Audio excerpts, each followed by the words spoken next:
statement. Well, I'm been proud of our football team. I think after the last 2 weeks, it was good to see them bounce back. And I think it was one of those games that was not just important that we won it, but I think that we won it in a certain way and played at a certain level. And I thought offensively we were sharp. We didn't turn the football over on offense. You know, Matt threw for a high completion percentage. We ran the ball very efficiently.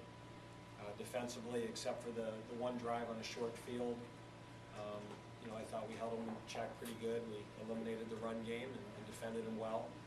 And you know, I think we played the way we should have, you know, against a team that personnel-wise we were better than. So it's good to get the win. I think our players deserve to be rewarded. You know, they've worked hard and they deserve that feeling in the locker room you get after you win. But you know, we weren't as bad as we were. I don't think we were as bad as we showed last week, and I don't know if this game is a great indicator of where we are. Again, I'm glad we won it, but I think the true test of this football team will come in the coming weeks here. Coach, how significant was the start of the game and just, you know, creating opportunities and scoring? Pardon? How big was the beginning of the game and creating opportunities? Well, I think it was just, you know, we've struggled to score points the last 2 weeks, and really, yeah, we played well for it. We hit some kicks, you know, maybe we get a few more points, and but the last 2 weeks we've struggled to score. And I just think when we got that punt return, you know, it was just kind of a, whew, okay, we're on the board, and now let's just go play. So, you know, I think anytime you get shut out, you know, there's almost a huge relief when you finally get points on the board the next week, and Boo Boo took care of that quickly, and then I thought our offense played sharp. And again, we really, the first half, I didn't think we were sloppy at all. You know, we were efficient, we were assignment correct, and again, I think our players in space did a nice job. Dave, we reflect a little bit on the second quarter. There were some hiccups there. I mean, just your thoughts about the second quarter play. Well, I think that the second quarter, you know, to me the hiccups were a sequence of 3 plays. You know, we had a sack on 3rd down. We then shanked a punt, and then we didn't have discipline in our rush lanes on the 3rd down. And that to me was the 3-play sequence of hiccup, hiccup, hiccup.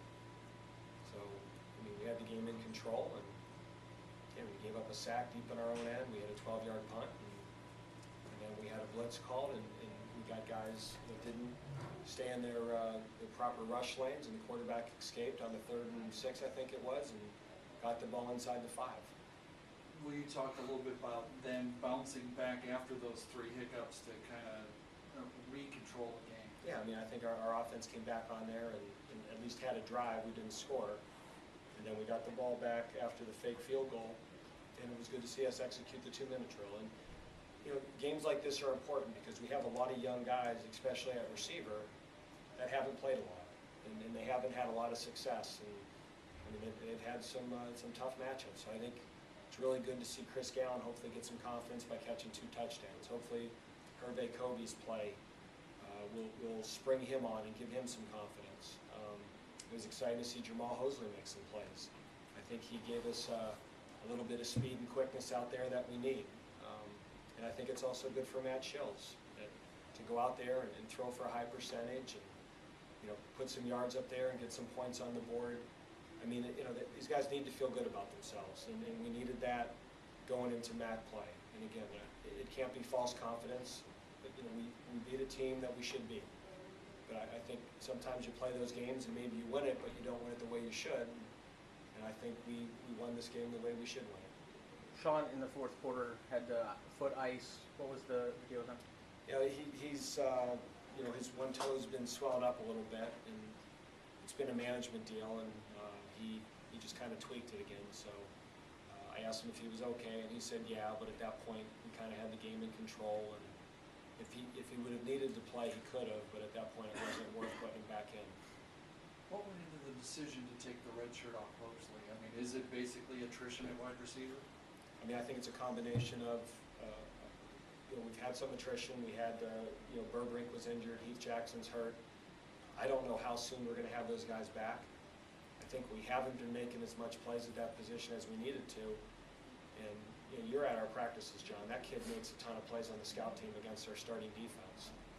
So, you know, I watch what we haven't been doing on offense, I see what that kid does on a daily basis against our starting defense, and hopefully we have a lot more football left. So I just think at some point we were going to need him this year, and we might as well take the red shirt off and play him now and get him in there. So he did a really nice job. And that quick screen he caught, that he hit the alley, I mean, he showed a real burst and some great change of direction. And hopefully he's a guy that's going to be very productive for us the rest of the year here. Will you kind of overview your defense a little bit? I mean, outside of the only touchdown they give up is a short field, it looked like they really commanded the game. They did. The only thing I was a little frustrated with was, I didn't think our third down defense was real good today. We had the penalty, we gave up the crossing route versus man, the first third down conversion, and that was the only thing to me that didn't seem tightened down. They missed some open guys on third down. So again, I thought our first and second down run defense was good. I thought we held up on the perimeter, but we did not play well on third down. And I don't know what their conversion rate was, but I know what it could have been. And that was the only thing walking off the field. I wasn't happy with the defense. With Kendall Montgomery, did we see him on the D-line? And I thought I saw him at tight end. Yeah, I mean, it's just one of those things, John, that we haven't been getting a pass rush. And, I told the staff, I mean, hey, we've got to think outside the box a little bit. And here we have an incredibly physically talented kid that is at a position that we have good depth. And with Alex Bear and Tyler Beck, who are both good tight ends, Kendall's our third tight end, so he's playing 10, 15, 20 snaps a game. If he can give us 10 snaps as a pass rusher, let's use him. So we put him in there in practice the other day, and he looked really good. And, we might get him involved in our third down package and just not give him a lot of different reads or a lot of thought process, but just go get the quarterback. And we had him in our 2-minute drill the other day do it, and he looked good doing it. So, we're getting a little banged up on the D-line with, losing Jarris and losing Hunter Maynard.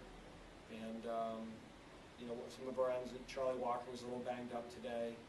And so at those positions that we were getting thin at receiver, hey, let's get Jamal going. And at defensive line, we took the red shirt off of Mike Binns today too. So he played.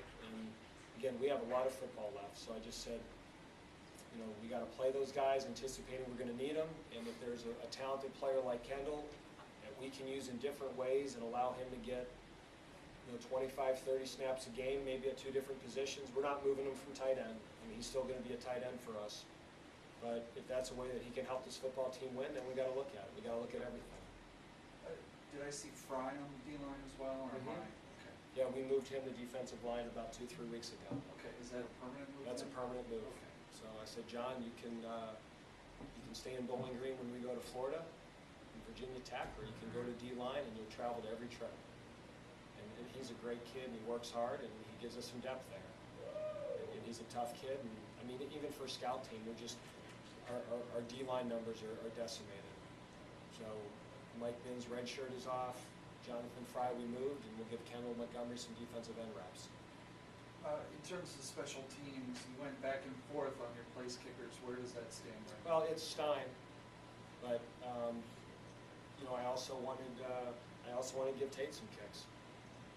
And those two are neck and neck. I mean, we've had a competition every week, and I can tell you what their percentages are, but it really doesn't matter if they miss them in games.